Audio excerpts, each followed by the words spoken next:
জামাতে যে কজনই লোককে দেখেছি, আমার কাছে একজনকেও ব্যক্তিগতভাবে মনে হয়নি যে এরা যুদ্ধ অপরাধী। হুম। এই মানুষগুলোকে আমরা মেরে ফেলেছি। এখন আমি আওয়ামী লীগ করি, জামাত তাদের বিরুদ্ধে অনেক অভিযোগ আছে, সবকিছু আছে, বাট আমার কাছে মনে হচ্ছে যে সেই যে যুদ্ধ অপরাধীদের যে বিচার হয়েছে, এটাকে আবেগ কাজ করেছে, সেন্টিমেন্ট কাজ করেছে, কিন্তু এখানে আসলে কিন্তু জনাব ন্যায় গোলাম বিচার মোল্লা হয়নি। আপনি খুব সুন্দর করে বলছেন তাদের যে জ্ঞান গরিমা সেই মাহাত্ম্য জায়গাটা, কিন্তু ধরেন আওয়ামী লীগ, আচ্ছা তারা না হয় রাজনৈতিক প্রতিপক্ষ, বিএনপি, জাতীয় পার্টি, বাম দলগুলো, ইভেন এনসিপি তাদের সাথে যে জোট করলো, তারাও জোটের আগে মানে এক বাক্যে সবাই সেই দলকে মানে সেটিকে স্বাধীনতা বিরোধী মুক্তিযুদ্ধ বিরোধী বলে। আর সংসদে যাচ্ছেন মুক্তিযোদ্ধা ফজলুর রহমান, তাকে নিয়ে একটা আলোচনা ছিল, কারণ তিনি মুক্তিযুদ্ধের পক্ষে তখন আসলে কেউ বলতে পারতো না, ওই সময়টা তিনি খুবই জোরালো কণ্ঠে বলতেন। তাকে এমনকি দল থেকে একটা স্থগিত করা হলো, তার সব পদ স্থগিত করা হলো। তিনি জয়ী হয়ে এলেন বিশাল ব্যবধানে। অনেকেই বলছেন এটা একটা মুক্তিযোদ্ধাদের একটা জয় হয়েছে, মুক্তিযুদ্ধের জয় হয়েছে। অন্যদিকে এটিএম আজহারুল ইসলাম, যিনি মানবতা বিরোধী অপরাধে ফাঁসির দণ্ডপ্রাপ্ত আসামি ছিলেন, তিনিও খালাস হয়ে গেছেন যদিও, এবং এখন তিনিও বিশাল ব্যবধানেই তিনিও সংসদে গেছেন। আসলে কি বার্তা এখান থেকে? এটা ফজলুর রহমান সাহেবের জন্য খুব একটা কষ্টের, ভীষণ রকম কষ্টের। এর কারণ হলো তার বয়স হয়ে গেছে। দুই হুম। নম্বর হলো যে পার্লামেন্টে গিয়ে তিনি যখন কথা বলবেন, এই কথা বলার সঙ্গে সঙ্গে তার একটা বাউন্ডারি থাকে, নট মোর দেন 10 মিনিট। এখন 10 মিনিটে তিনি যে কথাগুলো মানে শুরু করতে তার মানে, কিন্তু বেসিক্যালি তার যে বক্তব্যটা হলো রাজনীতির মঞ্চের জন্য সুন্দর, আনলিমিটেড সময় থাকে। তো ওখানে একদম প্রিসাইসলি 10 মিনিটের মধ্যে, 5 মিনিটের মধ্যে, 7 মিনিটের মধ্যে সেই কথাটা, মুক্তিযুদ্ধের যে বিষয়গুলো আমরা মুগ্ধ হই তার মুখ থেকে, ওই কথাগুলো তিনি যখনই বলতে যাবে, তার কাউন্টার যখন আজহার সাহেব অন্য কথাগুলো বলবেন, ওটার আবার উত্তর দেওয়ার সময় তিনি পাবেন না। না পাওয়ার কারণে কি হলো, এই মুক্তিযুদ্ধ এবং মুক্তিযুদ্ধ বিরোধী যে মানে ন্যারেটিভ গুলো, এগুলো যখন পার্লামেন্টে এভাবে খোলামেলা আলোচনা হবে, খোলামেলা আলোচনা হবে, এবং সেক্ষেত্রে এটা আমাদের মুক্তিযুদ্ধের ইতিহাসকে অনেকটা আবার নতুন করে প্রশ্নবিদ্ধ করবে। জি, তাই আপনি মনে করছেন। এবং ২ জন অন্তত আছেন। একজন তো এটিএম আজহারুল ইসলাম আর লুৎফুজ্জামান বাবর। দুজনেই ফাঁসির দণ্ডপ্রাপ্ত আসামি ছিলেন। তাদের সেখান থেকে সরাসরি সংসদে। এটি আপনার কাছে কেমন মনে হলো? না, এটা এটা আমি হয় কি, আমার যেমন আইটিএম আজহার সাহেবের সাথে আমি ছিলাম, মানে জেলখানাতে ছিলাম এবং একই রুমে ছিলাম। মানে অবাক হুম। করার ব্যাপার হলো, যে নাইস ম্যান।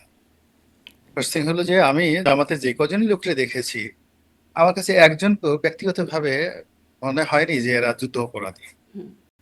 মনে হয় না যে ৭১-এ খুন, ধর্ষণ, রাহাজানির সাথে এই মানুষগুলো জড়িত। নিঃসন্দেহে ৭১-এ অনেক মন্দ কাজ হয়েছে। তারা হয়তো নেতৃত্বে ছিলেন, তারা হয়তো কমান্ডিং এ ছিলেন, ইটস ওকে, কিন্তু ব্যক্তিগতভাবে মানে ওনারা লেখাপড়া, তাদের ব্যক্তিগত জীবন, বোঝাপড়া সব মিলিয়ে আমাদের যে অ্যাভারেজ যারা রাজনীতিবিদ, তাদের সাথে ওনারা অনেক শ্রেষ্ঠ। হুম। এতে কোনো সন্দেহ নেই। হুম। আপনি এই যে কামরুজ্জামান সাহেবকে আমরা ফাঁসি দিয়েছি, আপনি he was a asset in the politics. Kamruzzaman সাহেব একজন অ্যাসেট ছিলেন। এই যে মীর কাসিম সাহেবের ছেলে আরমান হয়েছে, আর যদি মীর কাসিম সাহেব জীবিত থাকতেন, মানে এটা দেশের জন্য অনেক উপকার হতো।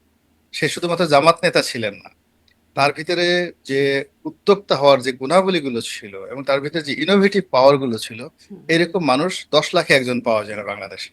এই যে কাদের মোল্লাকে ফাঁসি দেওয়া হয়েছে, আমি তাদের সাথে মিশেছি, it's unique personality. Kader Mollah সমপর্যায়ের ট্যালেন্টেড লোক।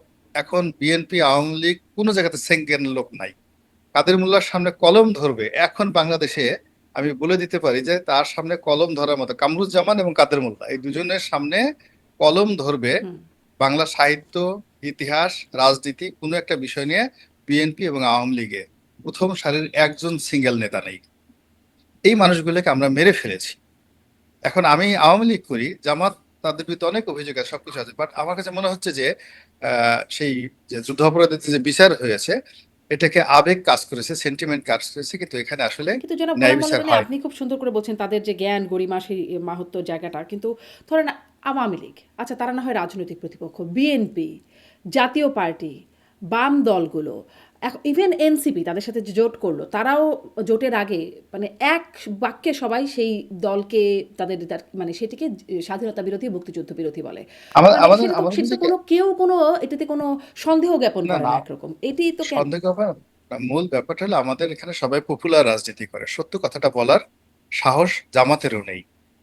জামাত খুব সহজে স্বাধীনতার সময় তাদের যে কৃতকর্মগুলো সেই কৃতকর্মগুলোর ব্যাপারে দায় স্বীকার করে যদি সত্য কথাগুলো সুন্দরভাবে হুম, বলতে পারতো তাহলে তাদের জন্য নিরাপদ হতো। আবার আমরা অন্য জায়গায় করি কি, যখনই কারোর সঙ্গে পেরে উঠি না, কোনো সঙ্গে পেরে উঠি না, এখন জামাতের যেমন আপনি ধরেন আমির ডাক্তার শফিক করিম, বা তিনি একজন ডাক্তার, এখন এমবিবিএস ডাক্তার হওয়া তো মুখের কথা না। তার স্ত্রী ডাক্তার, তার ছেলে মেয়ে ডাক্তার, তার যে একটা ফ্যামিলি বন্ড আছে, এখন তাকে আমি পারি না, এখন তাকে নাম দিয়ে দিলাম সুম্মা শফিক। সে একজন লোক দিয়েছেন, একটা নাম দিয়ে দিলাম, মানে যে কোনো একটা লোককে ছোট করার জন্য তাকে আমি হুম, মানে একটা ট্যাগ দিয়ে দিচ্ছি। এটা হলো বাংলাদেশের একটা স্বাভাবিক কালচার আর কি। তো এরকম আর কি, তারেক রহমান সাহেবের একই অবস্থা, তারেক রহমান সাহেব পেরে উঠতেছে না কেউ। এখন বলে কি টিনের সেলাই কাউয়া তারেক আমার ট্যাস বলে একটা দিল, একটা গালি এটা লাগাই দিল। হুম, হুম। এটা বেচারা চিন্তা করেন তো।